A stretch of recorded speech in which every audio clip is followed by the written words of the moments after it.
Padma madam, आपण प्रभाग 13 मधून उमेदवारी अर्ज दाखल केलेला आहे. नेमके कोणत्या मुद्द्यांना घेऊन आपण घेतला? नमस्कार, जय भीम, जय सेवा, राम राम. मी पद्मा मनोज उईके, अनुसूचित जमाती ब भारतीय राष्ट्रीय काँग्रेसची उमेदवारी केलेली आहे. मी माझ्या चुनाव चिन्ह आहे पंजाब. कोणकोणत्या चुनावी मुद्द्यांना घेऊन आपण चुनावात उतरले आहात? मला माझ्या वस्त्यांचं म्हणजे वस्त्यांमध्ये आमच्या ज्या वस्त्या आहे, माझा जो प्रभाग आहे त्या प्रभागमध्ये माझ्या ज्या वस्त्या आहेत त्याच्यामध्ये मला पाणीचं बिल खूप जास्त येते, घर टॅक्स खूप येतात, आणखी साफसफाई खूप कमी प्रमाण नाहीच आहे, म्हणजे कामं नाही केलेलं आहे. करोना पिरियड मध्ये पण कोणीच धावलेलं नाही आमच्या वस्त्यांमध्ये.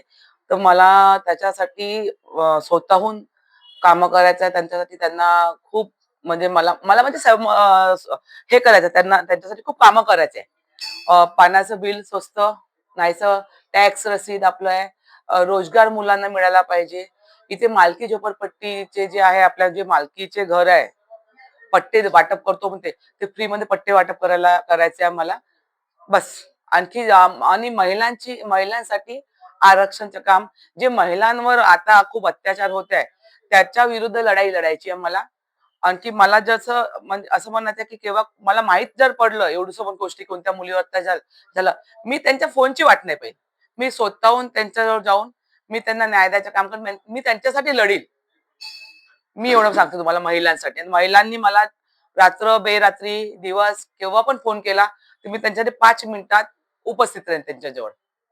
महिला सशक्तीकरणासाठी आपले खूप छान प्रण आहे, पण महिला स्वयंरोजगारासाठी काय आपले विशेष यावर लक्ष आहे? बरोबर, हे बरोबर म्हटलं तुम्ही. महिलांना रोजगार द्यायचा खूप प्रयत्न करेल मी. कुठलं पण उद्योजक काम करेल मी.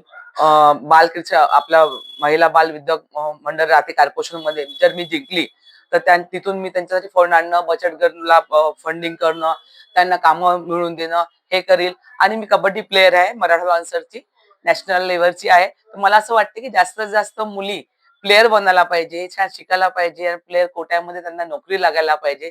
हे माझी खूप इच्छा आहे मुलींसाठी. महिलांसाठी आणि मुलांसाठी, हा, लहान मुलांसाठी खूप योजना मनपाद्वारा ऑलरेडी आहेत, हो. पण त्याचा पूर्णपणे फायदा महिलांना आणि मुलांना मिळत नाही. त्यासाठी नाही, बरोबर म्हटलं तुम्ही. ते मी काय करणार आहे, जर मी जिंकली, जे आपले फंडिंग असतात महिलांसाठी मुलांसाठी ते मी त्यांच्यापर्यंत पोहोचून देईल, हे मी वादा करते त्यांच्याबरोबर. खूप वर्षापासून इथे पट्टे वाटप हा मुद्दा सुरू आहे, पण कधीतरी पट्टे वाटप होतील का? मी नगरसेविका झाली तर मी हा पूर्ण प्रयत्न करील की यांना पट्टे वाटप व्हायलाच पाहिजे. तसेच आरोग्याचा जर आपण प्रश्न घेतला तर इथे पाहायला गेलं तर सिव्हरचा हा खूप मोठा प्रॉब्लेम आहे, पाण्याचा हा खूप मोठा प्रॉब्लेम आहे. यावर आपण काय नाही, सिव्हरचं मी दिवस रात्र माझ्या प्रभागात कामं करील, सिव्हरचा प्रॉब्लेम सॉल्व्ह करण्याचा प्रयत्न करील. साफसफाईवर सगळ्यात जास्त लक्ष ठेवील मी. आणखी आरोग्याचा पण मी विचार करेन.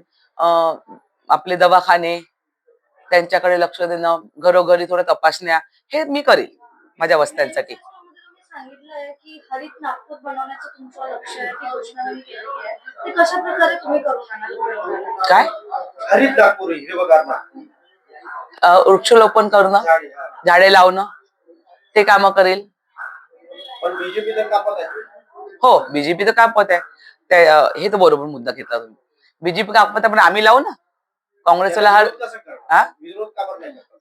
त्यांना विरोध करेल ना मी.